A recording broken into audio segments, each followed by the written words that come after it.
시중에서 흔히 구할 수 있는 1000mAh 용량의 휴대용 보조 배터리에 안전장치를 제거한 뒤 화재 시험을 해봤습니다. 발열 장치로 배터리 온도를 250도까지 높이자 서서히 부풀어 오르다 폭발합니다. 흰색 부산물 가스를 뿜어내더니 내부 온도가 450도를 넘는 열폭주 현상을 일으키며 녹아버립니다. 열폭주로 일어난 배터리의 불길은 이렇게 좀처럼 사그라들지 않습니다. 그렇다면 어떤 용기에 담는 게 가장 안전할까? 투명한 비닐봉투와 속이 들여다보이지 않는 내열봉투, 그리고 금속 상자에 각각 나눠 담고 과충전을 일으켜봤습니다. 비닐봉투에선 가스 누출 등 이상 현상이 쉽게 눈에는 띄지만 불길을 막는 건 역부족입니다. 내열봉투는 안에서 불이 났는지 확인이 안 되는 상황에서 결국 불이 붙습니다. 가장 안전할 것 같은 금속 상자는 어떨까? 이 또한 압력을 버티지 못하고 갑자기 폭발해버립니다. 신속한 인지, 그다음에 신속한 그 소화 측면에서는 그 비닐백이 효과가 있다고 보입니다. 불연 재료에 그런 백이 만들어진다면 주위로 화재 확산을 어느 정도 막을 수 있다라고 판단이 됩니다. 보조 배터리 보관 목적의 용기에 대한 안전 기준이 없다 보니 항공사마다 대책도 제각각일 수밖에 없습니다. 배터리 이상 현상 발견 즉시 안전하게 옮겨 담을 전용 보관함을 개발하고 과충전 보호 회로가 탑재된 KC 인증 정품 배터리를 사용하는 게 사고를 예방하는 핵심으로 지적됩니다. SBS 노동규입니다. 어제 낮 중국 항저우를 출발한 홍콩항공 여객기 기내에 연기가 자욱히 번지고 승객들이 다급히 외칩니다.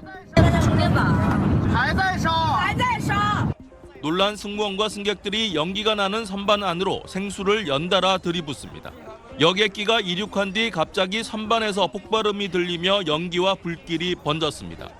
就有人大喊说烧起来了，抬头一看，我以为自己看错了，没想到行李舱居然着火了。 승객들은 승무원들이 기내 소화기를 제때 찾지 못했고 일부는 제대로 작동하지 않았다고 말했습니다. 灭火器，灭火器，空的，空的。 이 때문에 생수와 주스 같은 음료수를 모아 불을 꺼야 했다는 겁니다. 所有人都开始在传那个发的水，把水传过来，怕它灭了火之后二次会再复燃。 불이 난 선반 안속 짐은 대부분 녹아버렸습니다. 현재로선 기내 선반 수화물 안에 있던 보조 배터리에서 불이 시작된 걸로 추정됩니다. 사고 이후 여객기는 목적지인 홍콩 대신 인근 푸저우 공항에 비상 착륙했습니다. 탑승자 168명은 다행히 모두 무사합니다. 还是很吓人，真的很吓人。因为在空中，我们真的什么都做不了，我只能一直祈祷，一直祈祷我们能安全降落。 중국 항공사는 대부분 2만 mAh 이하 보조 배터리를 휴대 수화물로 소지할 수 있습니다. 다만 지난 1월 에어부산 여객기 화재 등 비슷한 사고가 잇따르면서 각국 항공사들이 관련 규정을 강화하는 추세입니다. 베이징에서 SBS 정영태입니다. 지난 1월 불이 난 에어부산 여객기 탑승객들은 승객 짐이 실려있던 선반에서 불길이 시작됐다고 말했습니다. 때문에 선반에 있던 보조 배터리에서 불이 났을 가능성이 거론됐습니다. 지지직 턱 하는 소리를 들었대요. 동시에 바로 연기가 나오고 승무원이 혹시 여기 위에 보조 배터리 넣으셨어요? 라고 소리를. 항공철도 사고조사위원회는 국립과학수사연구원 등과 화재 감식을 벌여 객실 왼쪽 28열부터 32열까지의 좌석 부분에서 전기배선과 조명기구, 보조 배터리 잔해를 확보했습니다. 국과수는 처음 화염이 식별된 30열 선반 주변에서 발견한 보조 배터리 잔해에서 다수의 정기적 용융혼, 즉 녹은 흔적을 확인했습니다. 그러면서 배터리 내부에서 양극과 음극이 합선되는 절연 파괴가 일어나며 불이 났을 가능성이 있다고 밝혔습니다. 리튬이온 배터리의 분리막 파손이에요. 리튬이온이 한꺼번에 흘러가지 못하도록 막아주는 역할을 하는 게 분리막이에요. 분리막 파손에 의한 내부 합선에 의해서 화재가 발생합니다. 국과수는 다만 배터리 잔해가 심하게 불에 타서 어떤 이유로 배터리 안에서 절연 파괴가 발생했는지 판단하긴 어렵다고 덧붙였습니다. 항공기 전기배선이나 조명기구 등 기내 구조물에선 특이점이 발견되지 않아 항공기 내부 시설에 의한 화재 가능성은 희박하다고 설명했습니다.